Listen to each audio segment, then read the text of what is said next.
ہوگی۔ پیارے پیغمبر علیہ السلام نے اپنے فرامین کی روشنی میں شیطانی بہکاوے، شیطانی ہتھ کنڈے ان کو واضح کر کے بیان فرمایا۔ پیارے پیغمبر علیہ السلام نے فرمایا کہ ان الشیطان یاتی احدکم فیقول من خلق کذا من خلق کذا، شیطان تم میں سے کسی ایک کے پاس آتا ہے اور کہتا ہے بھی اس چیز کو کس نے پیدا کیا ہے؟ تم کہتے ہو فلاں نے، پھر کہتا ہے من خلق کذا، اس کو کس نے پیدا کیا ہے؟ فرمایا حتی یقول من خلق ربک، حتیٰ کہ شیطان تمہارے ذہن میں یہ سوال پیدا کرتا ہے کہ من خلق ربک، تیرے رب کو کس نے پیدا کیا؟ سوال آسمان کو کس نے پیدا کیا؟ اللہ نے۔ زمین کو کس نے پیدا کیا؟ اللہ نے۔ سورج چاند ستارے کس نے بنائے؟ اللہ نے۔ تو تمہارے اللہ، تمہارے رب کو اس نے پیدا کیا۔ اور میں فَإِذَا بَلَغَهُ فَلْيَسْتَعِذْ بِاللَّهِ، جب یہ بہکاوا شیطان تمہارے ذہن میں دے فَلْيَسْتَعِذْ بِاللَّهِ، فوراً اعوذ باللہ من الشیطان الرجیم پڑھو، وَلْيَنْتَهِ، اور وہیں رک جاؤ، مزید نہ سوچو، یہ وسوسے تمہیں تباہ و برباد کر دیں گے۔ کیسے پیارے پیغمبر علیہ السلام نے شیطانی ہتھ کنڈے اور اس کے جھانسوں کے بارے میں آگاہ فرمایا۔ سیدنا ابو ہریرہ رضی اللہ عنہ کی روایت ہے، فرماتے ہیں جاء اناس من اصحاب رسول اللہ صلی اللہ علیہ وسلم الی النبی، نبی علیہ السلام کے پاس آپ کے صحابہ میں سے کچھ لوگ آئے، فسألوہ، اور آ کر پوچھا انا نجد فی انفسنا ما یتعاظم احدنا ان یتکلم بہ، اللہ کے رسول ہمارے دلوں میں کبھی کبھی ایسی باتیں آتی ہیں، ایسے سوالات اٹھتے ہیں، ایسے خیالات، تصورات آتے ہیں کہ ہم اس تصور کو، اس خیال کو، اس بات کو اپنی زبان پر بولنا بہت بڑا گناہ سمجھتے ہیں۔ ہم اپنے آپ کو روکتے بھی ہیں، لیکن یہ تصورات ہمارے ذہنوں میں آتے ہیں۔ پیارے پیغمبر علیہ السلام میں اوقد وجدتموہ، کیا تمہارے ساتھ یہ ہوتا ہے؟ کہیں گے ہاں اللہ کے رسول، ہمارے دلوں میں، ہمارے تصورات میں یہ ایک جنگ اور ایک کشمکش رہتی ہے۔ پیارے پیغمبر علیہ السلام میں ذالک صریح الایمان، یہی حقیقی ایمان ہے کہ شیطان بہکاتا ہے اور تم اس کا کلا کما کرتے ہو، اس سے جنگ کرتے ہو، اس کو روکتے ہو، اس کو ٹوکتے ہو۔ فرمایا یہی واضح ایمان ہے۔ تو پیارے پیغمبر علیہ السلام ہے کہ یہ شیطان کے ساتھ جو ایک مجاہدہ اور ایک جو لڑائی جنگ جاری ہے آدم کی اولاد کی شیطان سے، فرمایا یہ اس کے اثرات، اور یہی صریح ایمان ہے کہ انسان کہتا ہے میں کوئلہ ہو جاؤں لیکن ایسا کلمہ زبان پر نہ ادا کروں۔ اور دوسری روایت میں پیارے پیغمبر علیہ السلام نے فرمایا کہ جب کوئی شخص ایسا محسوس کرے تو فَلْيَقُلْ آمَنْتُ بِاللَّهِ وَرُسُلِهِ، اسے چاہیے یہ کلمہ پڑھ لے، آمنت باللہ ورسلہ، میں اللہ پر بھی ایمان لاتا ہوں، اس کے سارے رسولوں پر بھی ایمان لاتا ہوں۔ اور بعض روایت میں یہ بھی ثابت ہے کہ اگر کوئی زبان سے ایسا کلمہ نکل آیا جو اللہ کو پسند نہیں ہے، یا ناشکری والا کلمہ ہے، یا کفر والا کلمہ ہے، تو فوراً یہ کلمہ کہہ دیجیے رضیت باللہ ربا وبالاسلام دینا وبمحمد نبیا، تو پھر یہ کلمہ کہے کہ میں اللہ کے رب ہونے پر راضی ہوں، اسلام کے دین ہونے پر راضی ہوں، اور محمد صلی اللہ علیہ وسلم کے رسول اور نبی ہونے پر راضی ہوں۔ یہ کلمہ ادا کرو تاکہ تمہارا ایمان پختہ ہو جائے۔ یہ شیطان کے بہکاوے ہیں۔ اسی طرح تصورات، وسوسوں کے ساتھ ساتھ اس کا ایک بہت بڑا ایک شیطانی ہتھ کنڈا کہ وہ اسلام، ایمان، قرآن، عبادت، ہر وہ خیر کے کام سے شیطان روکتا ہے۔ پیارے پیغمبر علیہ السلام نے فرمایا کہ ان الشیطان یقعد لابن آدم فی ترب اترکہ، شیطان آدم کے بیٹے کے ہر راستے کے اندر آ کر بیٹھتا ہے۔ فیقعد بطریق الاسلام، سب سے پہلے اسلام کے راستے پر آ کر بیٹھتا ہے اور کہتا ہے تسلم وتذر دینک ودین آبائک وآباء آبائک، وہ تم مسلمان ہو رہے ہو، تم اپنا دین چھوڑ دو گے، اپنے باپ دادا کا دین چھوڑ دو گے، تمہارے بڑے تو ایسے نمازیں پڑھتے رہے، تمہارے بڑے تو یہ کام کرتے رہے، تم سب چھوڑ دو گے، بڑوں کا دین چھوڑ دو گے۔ فرمایا فعصاہ فاسلم، آدم کا بیٹا شیطان کا انکار کر دیتا ہے، اسے دھتکار دیتا ہے اور مسلمان ہو جاتا ہے۔ پھر ثم یقعد لہ بطریق الہجرہ، شیطان وہاں بس نہیں کرتا، وہیں پر اکتفا نہیں کرتا کہ چھوڑ کے چلا جائے، نہیں، فرمایا پھر شیطان اس کے لیے ہجرت کے راستے پر بیٹھتا ہے، اور اسے کہتا ہے تہاجر وتدع، اور فرمایا کہ تم ہجرت کر رہے ہو، وتدع ارضک وسماک، اپنا علاقہ، اپنے دوست احباب، اپنے رشتہ دار، اپنا کنبہ قبیلہ، اپنی برادری چھوڑ کے جا رہے ہو، دین کے لیے سب کو چھوڑ کے جا رہے ہو، کیا ان کے کوئی حقوق نہیں؟ کیا رشتہ داری کا خیال نہیں رکھنا چاہیے؟ دین کے اندر دین سے روکنے کے لیے ایسے ایسے جھانسے دیتا ہے۔ فرمایا فَيُهَاجِرُ فَعَصَاهُ، پھر آدم کا بیٹا پہلے مسلمان ہوا، پھر اپنے دین اسلام کو بچانے کے لیے اس نے ہجرت کی اور شیطان کا انکار کر دیتا ہے۔ ثُمَّ يَقُدْ لَهُ بِطَرِيقِ الْجِهَادِ، پھر اس کے لیے جہاد کے راستے میں بیٹھ جاتا ہے کہ کہیں یہ مجاہد نہ بن جائے، کہیں یہ جہاد نہ کرے، جس کو ذروۃ اسلام ہی الجہاد فی سبیل اللہ، اسلام کی کوہان جسے جہاد کو کہا گیا ہے۔ فرمایا پھر جہاد کے راستے بیٹھتا ہے، کہتا ہے تقاتل، تم لڑائی کرو گے، فتقتل، تم تو قتل کر دی جاؤ گے، فتنکح المرأة، تیری بیوی کا نکاح کسی اور سے ہو جائے گا، ویقسم المال، تیرا مال تقسیم ہو جائے گا، اپنی زندگی گنوا رہے ہو۔ فعصاہ ویہاجر، پھر آدم کا بیٹا اس کا انکار کرتا اور ہجرت کرتا ہے، جہاد کرتا ہے، یہ سارے کام کرتا ہے۔ پیارے پیغمبر علیہ السلام نے فرمایا من فعل ذلک کان حقا علی اللہ ان یدخلہ الجنہ، جس شخص نے آدم کے اللہ کی اطاعت و فرما برداری میں شیطان کے ہر رستے کا انکار کیا اور اللہ کی اطاعت پر قائم اور دائم رہا، فرمایا اللہ پر واجب ہو جاتا ہے کہ اسے جنت میں داخل فرما دے، کہ ہر رستے میں شیطان آ کے بیٹھتا اسے روکتا ہے۔ جیسے قرآن پڑھنے آپ بیٹھ دیں، تم نے فلاں سے رابطہ، تم فلاں کو فون نہیں کرنا تھا، فلانا کام نہیں تمہیں یاد، فلاں جگہ جانا نہیں تھا، فلاں کام نہیں کرنا تھا، قرآن پڑھنے آپ بیٹھیں آپ کو دوسرے کام یاد کرائے گا تاکہ وہ نیکی سے روکے، کہیں یہ نیکی نہ کر لے۔ نماز پڑھنے جا رہے، نماز پڑھے آؤ بھی نماز پڑھنے چلیں، کپڑے خراب ہیں، اور جو شیطانی جو جواب ہے نا وہ ہر جگہ یہی ہے، چاہے آپ کسی بیرون ملک سعودیہ میں چلے جانا، سعودیہ میں کسی سے کہیں نا جاؤ نماز پڑھے، کہتے ہیں میرے کپڑے ٹھیک نہیں ہیں۔ بھئی مسلمان ہو اور ناپاک ہو، مسلمان اس کے کپڑے پلید ہوں، یہ کیا چیز ہے؟ اسلام اور ناپاکی کا تصور ہی نہیں ہے، تو وہ بھی یہی جواب دیں گے میرے کپڑے ٹھیک نہیں ہیں۔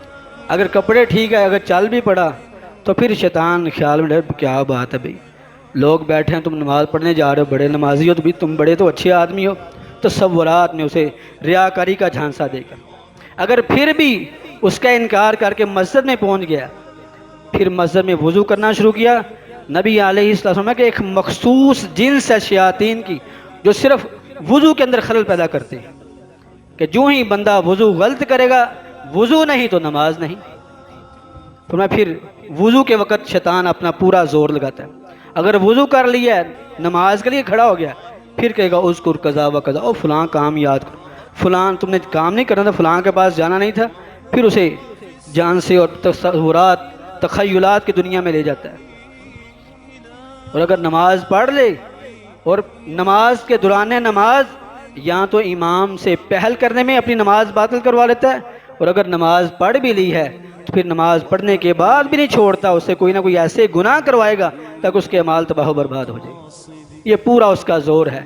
پیارے پیغمبر علیہ السلام ان ابلیس یضع عرشہ علی الماء ثم یبعث سراہ، فرمایا کہ ابلیس پانی پر اپنا تخت لگاتا ہے، پھر اس کے سارے چیلے چانٹے اکٹھے ہوتے ہیں، ثم یبعث سراہ، پھر سب کو بھیجتا ہے جاؤ بھی آدم کی اولاد کو ورگلاؤ، گمراہ کرو، فَأَدْنَاهُمْ مَنْزِلَةً أَعْظَمُهُمْ فِتْنَةً، جو کتنا بڑا فساد برپا کرے وہ اتنا ہی ابلیس اسے اپنے قریب اٹھاتا ہے، اسے اتنی ہی زیادہ عزت دیتا ہے۔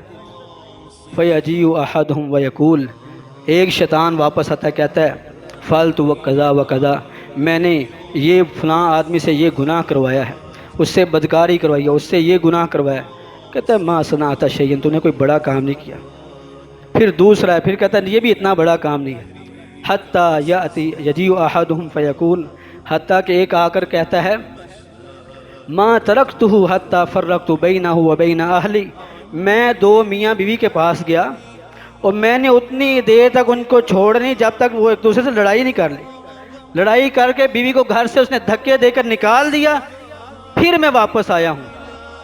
اور میں فیودنیہ منہ، شیطان اسے پاس بٹھاتا، کہتا نعم انت، بڑا اچھا کام کیا تم نے، اچھا ایک گھرانے کو برباد کر دیا، ایک گھرانہ برباد ہوا، ایک خاندان برباد ہوا.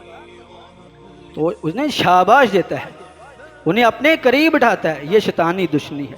شیطان کا ہم سے جو دشمنی کا انداز ہے، یہ رسول اللہ صلی اللہ علیہ وسلم نے بیان فرمایا کہ وہ اس طرح سے اپنے ساتھی، اپنے چیلے چانٹے بھیجتا ہے اولاد آدم کو گمراہ کرنے کے لیے، اور ہم ہیں کہ اس کی پیروی میں لگے ہوئے.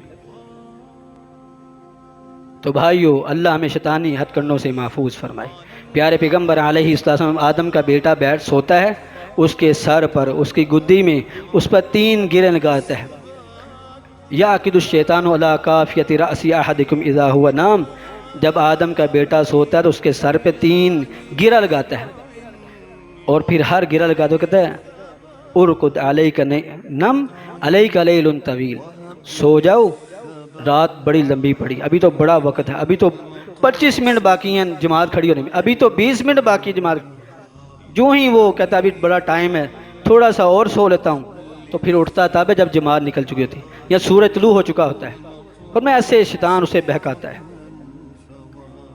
فرمایا کہ جب آدم کا بیٹا اللہ کا نام لے کر اٹھتا ہے، ایک گرہ کھل جاتی ہے، پھر وضو کرتا ہے، دوسری گرہ کھل جاتی ہے، پھر نماز کے لیے کھڑا ہوتا ہے، تیسری گرہ بھی کھل جاتی ہے. فَأَصْبَحَ نَشِيطًا طَيِّبَ النَّفْسِ، تو بندہ بڑا حشاش بشاش، بڑا طیب النفس، سارا دن خوش باش رہتا ہے. وَإِلَّا أَصْبَحَ خَبِيثَ النَّفْسِ، اور اگر شیطان کی پیروی میں سویا رہا، نماز نہ پڑھی، فرمایا سارا دن نحوست، خباثت اس کی جان، اس کے نفس کے اندر طاری رہتی ہے. یہ اس کے جان سے ہیں، یہ اس کے بہکاوے ہیں. تو نبی علیہ السلام نے کیسے کیسے شیطان کے ہتھ کنڈوں سے اس امت کو آگاہ فرمایا ہے کہ اس کے ہتھ کنڈوں سے بچیے. اس کی پوری کوشش، اس کا پورا زور ہی یہ ہے لِيَكُونُوا مِنْ أَصْحَابِ السَّعِيرِ، تاکہ آدم کی ساری اولاد جہنمی بن جائے. بھئی آپ کو کوئی معذور کر دے، یہ چھوٹی سزا ہے. آپ کو کوئی کسی مالی نقصان میں مبتلا کر دے، یہ چھوٹی سزا ہے. دنیا کے اندر آپ کی زندگی لے لے، یہ چھوٹی سزا ہے. لیکن کسی کو جہنم میں گرا دینا، جہنمی بنا دینا، اس سے بڑی کوئی سزا نہیں، اس سے بڑی دشمنی کوئی نہیں ہے.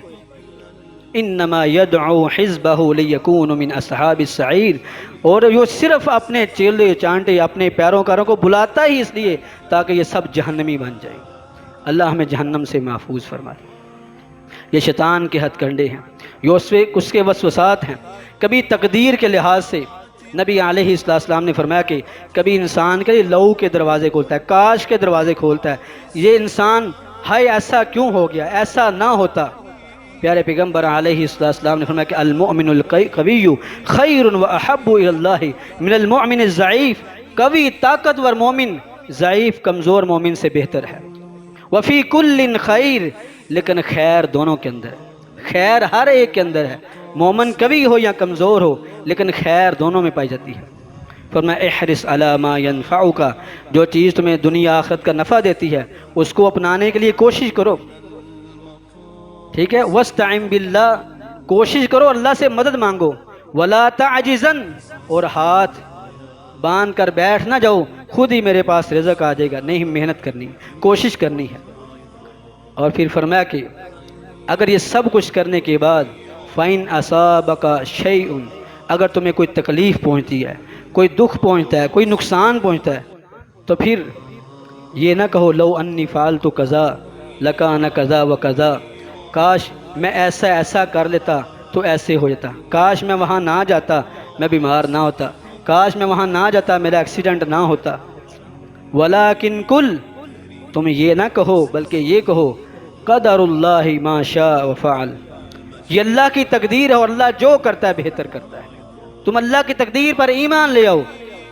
اور فَإِنَّ لَوْ تَفْتَحُ عَمَلَ الشَّيْطَانِ، اور تم یہ لو کا جو کلمہ کہتے ہو، کاش ایسا ہو جاتا، کاش ایسے نہ کرتا، کاش وہاں نہ جاتا، کاش میں نے فلاں سے دوستی نہ لگائی ہوتی، فلاں کام نہ کرتا. فرمایا یہ شیطان کے دروازے کھولتا ہے. یہ نا امیدی کے دروازے کھولتا ہے، یہ تقدیر کے انکار کے دروازے کھولتا ہے۔ اس لیے یہ کلمہ نہیں کہنا، بلکہ یہ کہنا کہ قدر اللہ وما شاء فعل، یہ اللہ کی تقدیر ہے، میں اس پر راضی ہوں، اور اللہ نے جو کیا وہ بہتر کیا ہے۔ یہ شیطان کے ہتھ کنڈے کے انسان سے ایسے کلمات کرتا ہے جو ہو چکا، پھر لو کہنے کا کیا مطلب؟ کبھی مایوسی انسان کے لیے قائم کرتا ہے، کبھی ہماری سنتا ہی نہیں ہے، ان کی موڑتا نہیں، ہماری سنتا نہیں، ان کی موڑتا نہیں۔ نا امیدی ولا تیأسوا من روح اللہ انہ لا ییأس من روح اللہ الا القوم الکافرون۔ اللہ کی رحمت سے نا امید نہ ہو، کیونکہ اللہ کی رحمت سے نا امید صرف کافر لوگ ہوتے ہیں۔ مومن زندگی کے آخری لمحے تک اللہ سے امید وابستہ رکھتا ہے، اور یہ کہنا کہ میری سنتا نہیں، ان کی موڑتا نہیں، یہ نا امیدی ہے۔ اللہ تو ہر ایک کی سنتا ہے، اللہ تو چیونٹیوں کی بھی سنتا ہے، اللہ تو پرندوں کی، چرندوں کی بھی سنتا ہے۔ جب انسان اللہ سے نا امیدی کرتا ہے کہ میری سنتا نہیں ہے، تو پھر کیا کرتا ہے انسان؟ پھر اپنے درمیان اور اللہ کے درمیان واسطے ڈھونڈتا ہے، پھر ذریعے ڈھونڈتا ہے، پھر وسیلے ڈھونڈتا ہے۔ جیسے کفار مکہ کہتے تھے ما نعبدہم الا لیقربونا الی اللہ زلفیٰ، ہم ان کی پوجا نہیں کرتے، ہم تو صرف اس لیے ان کی نظر و نیاز کرتے ہیں، ان کے سامنے جھکتے ہیں، لیقربونا الی اللہ زلفیٰ، تاکہ یہ ہمیں اللہ کے قریب کر دیں۔ یہ اللہ کے قریب ہیں اور ہم اللہ سے دور ہیں۔ اور آج کا مشرک بھی یہی کہتا ہے، ہماری سنتا نہیں، ان کی موڑتا نہیں۔ جب یہ تصور ہوگا، اللہ سے نا امیدی ہوگی، تو پھر شرک کے ذرائع ہوں گے، شرک کے دروازے کھلیں گے۔ جیسے سب سے پہلے شرک قوم نوح میں شروع ہوا، وَقَالُوا لَا تَذَرُنَّ آلِهَتَكُمْ وَلَا تَذَرُنَّ وَدًّا وَلَا سُوَاعًا وَلَا يَغُوثَ وَيَعُوقَ وَنَسْرًا۔ انہیں ود، سوا، یغوث، یعوق، نصر، یہ 5 صالحین تھے، ان کے نیک لوگ تھے، دنیا سے رحلت فرما ہوئے، ان کی تصویریں، ان کی مورتیاں بنا کے اپنی عبادت گاہ کے سامنے لگا لیں۔ جب عبادت کے لیے آتے پہلے ان کو دیکھتے بھی یہ ہمارا بڑا تھا، بڑی اللہ کی عبادت کرتے، تاکہ اسے دیکھ کر ہمارے اندر جوش جذبہ پیدا ہو کہ ہم بھی عبادت کریں۔ اب جب باپ پاس کھڑا ہے، سامنے جھکا ہوا ہے، تو بیٹا ساتھ آنے والا سمجھتا شاید میرے ابا اس کی عبادت کرتے ہیں۔ جو دوسری اور تیسری نسل آئی، شیطان نے ان کو یہ جھانسا دیا کہ تمہارے ابا ان کی عبادت کرتے ہیں، اور یہ تمہارے اللہ کے اور تمہارے درمیان ذریعہ اور واسطہ ہے۔ انہوں نے ود، سوا، یغوث، یعوق، نصر، یہ 5 صالحین کے بت بنائے اور ان کی پرستش شروع کر دی۔ اور یہ بھی یہی شرک کے ذرائع ہیں، یہی وسائل ہیں کہ اللہ سے نا امید ہو جانا کہ میری تو اس نے نہیں سننی۔ جب تیری سنی نہیں سننی تو تم کیا کرو گے؟ پھر اپنی سنانے کے لیے واسطے ڈھونڈو گے، پھر ذرائع بناؤ گے۔ اسی طرح نا امیدی شیطان کا ایک بہت بڑا جانسا انسان کی اپنی ذات کے اعتبار سے کہ میں نے تو بڑے گناہ کیے، اللہ نے مجھے معاف ہی نہیں کرنا۔ جو بندہ یہ نا امیدی، یہ بھی کفر ہے، اللہ نے مجھے معاف نہیں کرنا، اس کفر کا نتیجہ یہ نکلتا ہے وہ اور گناہ کرنے شروع کر دیتا ہے، یا تو اس طریقے سے انسان کو گمراہ کرتا ہے، یا پھر دوسری شکل کہ تم نے اتنے گناہ کر لیے، اگر تم مزید زندہ رہے تو تم اور گناہ کرو گے، اس لیے بہتر یہ کہ اپنی زندگی کا خاتمہ کر لو۔ یہ شیطان انسان کو ورگلاتا ہے، تم نے اتنے گناہ، اللہ کی نافرمانی، ایسی زندگی کو کیا کرنا جو اللہ کی نافرمانی میں گزرے؟ اس سے بہتر تم مر جاؤ، اپنی زندگی کا خاتمہ کر لو۔ اللہ سے نا امیدی پیدا کر کے شیطان انسان کو خودکشی پر مجبور کرتا ہے، اور انسان خودکشی کر کے اپنی آخرت کو تباہ و برباد کر لیتا ہے۔ جبکہ پہلے میں نے حدیث بیان کی کہ رسول اللہ صلی اللہ علیہ وسلم نے فرمایا، رب تعالیٰ اپنی عزت و جاہ و جلال کی قسم کھا کہتے ہیں، لا ازال اغفر لعبادی، میں ہمیشہ اپنے بندوں کو معاف کرتا رہوں گا، اگر تم ان کو گمراہ کرتے رہو گے تو میں ان کو معاف کرتا رہوں گا، مستغفرونی، جب تک میرے بندے توبہ استغفار کرتے رہیں۔ تو یہ بھی شیطان کا جھانسا ہے کہ تمہیں معاف نہیں کیا جائے گا، تم نے تو بڑے گناہ کر لیے، اگر مزید زندہ رہے تو اور گناہ کرو گے، لہذا اسے خودکشی پر مجبور کرتا ہے، خودکشی کر کے انسان اپنی آخرت کو تباہ و برباد کر لیتا ہے۔